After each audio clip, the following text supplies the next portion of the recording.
2 രാജാക്കന്മാർ 25-ാം അധ്യായം 1 മുതലുള്ള വാക്യങ്ങൾ.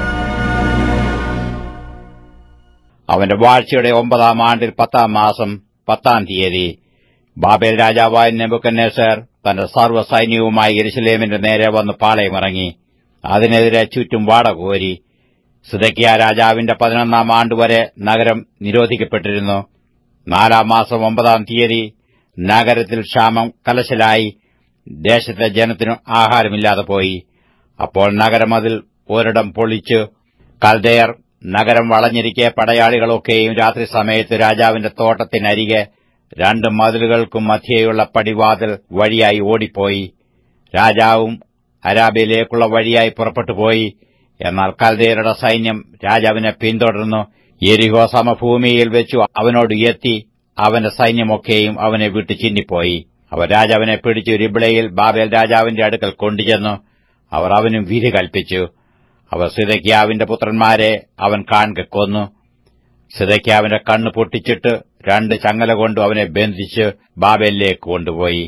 5-ാം മാസം 7-ാം തീയതി നെബൂഖദ്നേസർ രാജാവെന്ന ബാബേൽ രാജാവിന്റെ 19-ാം ആണ്ടിൽ തന്നെ ബാബേൽ രാജാവിന്റെ ഭൃത്യനായി അകമ്പടി നായകനായ നെബൂസരദാൻ യെരൂശലേമിൽ വന്നു.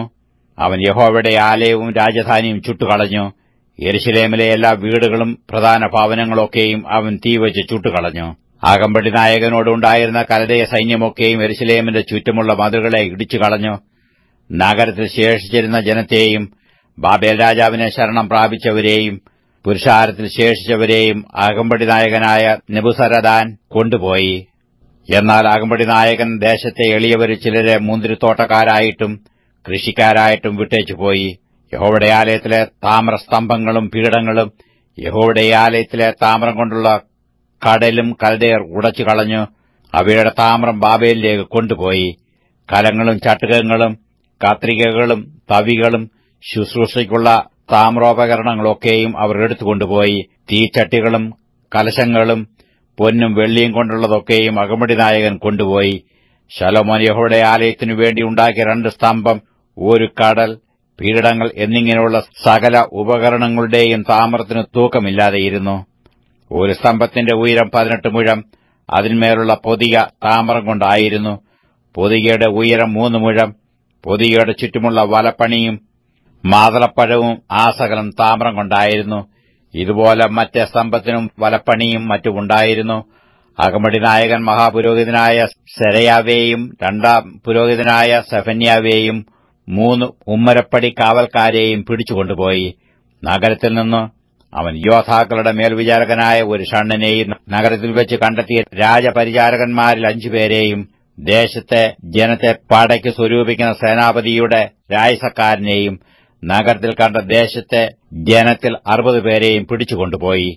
ഇവരെ അകമ്പടി നായകനായ നെബൂസരദാൻ പിടിച്ച് രിബ്ളയിൽ ബാബേൽ രാജാവിന്റെ അടുക്കൽ കൊണ്ടുചെന്നു. ബാബേൽ രാജാവ് ഹമാത്ത് ദേശത്തിലെ രിബ്ളയിൽ വെച്ചു അവരെ വെട്ടിക്കൊന്നു. ഇങ്ങനെ യഹൂദ സ്വദേശം വിട്ടു പോകേണ്ടി വന്നു. ബാബേൽ രാജാവായ നെബൂഖദ്നേസർ യഹൂദദേശത്ത് ശേഷിപ്പിച്ചു വെച്ച ജനത്തിന് ശാഫാന്റെ മകനായ അഹീക്കാമിന്റെ മകനായ ഗദല്യാവെ അധിപതിയാക്കി. ബാബേൽ രാജാവ് ഗദല്യാവെ അധിപതിയാക്കിയെന്ന് നെഥന്യാവിന്റെ മകൻ ഇശ്മായേൽ, കാരേഹിന്റെ മകൻ യോഹനാൻ, നെതോഫാത്യനായ തൻഹുമേത്തിന്റെ മകൻ സെരയ്യാവ്, മാഖാത്യന്റെ മകൻ യസന്യാവ് എന്നിങ്ങനെ സകല സേനാപതികളും അവരുടെ ആളുകളും കേട്ടപ്പോൾ അവർ മിസ്പയിൽ ഗദല്യാവിന്റെ അടുക്കൽ വന്നു. ഗദല്യാവ് അവരോടും അവരുടെ ആളുകളോടും സത്യം ചെയ്തു അവരോട്, നിങ്ങൾ കൽദയരുടെ ദാസന്മാർ നിമിത്തം ഭയപ്പെടരുത്. ദേശത്ത് പാർത്തു ബാബേൽ രാജാവിനെ സേവിപ്പീൻ. അത് നിങ്ങൾക്ക് നന്മയായിരിക്കും. എന്നാൽ 7-ാം മാസത്തിൽ രാജവംശക്കാരനായ എലീശയുടെ മകനായ നെഥന്യാവിന്റെ മകനായ ഇശ്മായേൽ 10 ആളുമായി വന്ന് ഗദല്യാവേയും അവനോടുകൂടെ മിസ്പയിൽ ഉണ്ടായിരുന്ന യഹൂദ്യരെയും കൽദയരെയും വെട്ടിക്കൊന്നു. അപ്പോൾ അബാലവൃദ്ധം ജനമൊക്കെയും സേനാപതിമാരും കൽദയരെ ഭയപ്പെടുകയാൽ എഴുന്നേറ്റ് പുറപ്പെട്ടു മിസ്രൈമിലേക്ക് പോയി. യഹൂദ രാജാവായ യെഹോയാഖീന്റെ പ്രവാസത്തിന്റെ 37-ാം ആണ്ടിൽ 12-ാം മാസം 27-ാം തീയതി ബാബേൽ രാജാവായ എവീൽ മെരോദേക്ക് താൻ രാജാവായ ആണ്ടിൽ യഹൂദ രാജാവായ യെഹോയാഖീനെ കടാക്ഷിച്ചു കാരാഗൃഹത്തിൽ നിന്ന് വിടുവിച്ചു. അവനോട് ആദരവായി സംസാരിച്ചു. അവന്റെ ആസനത്തെ ബാബേലിൽ ഉണ്ടായിരുന്ന രാജാക്കന്മാരുടെ ആസനങ്ങൾക്ക് മേലായി വെച്ചു. അവന്റെ കാരാഗ്രഹ വസ്ത്രം മാറ്റി അവൻ ജീവപര്യന്തം നിത്യം അവന്റെ സന്നിധിയിൽ ഭക്ഷണം കഴിച്ചുപോന്നു.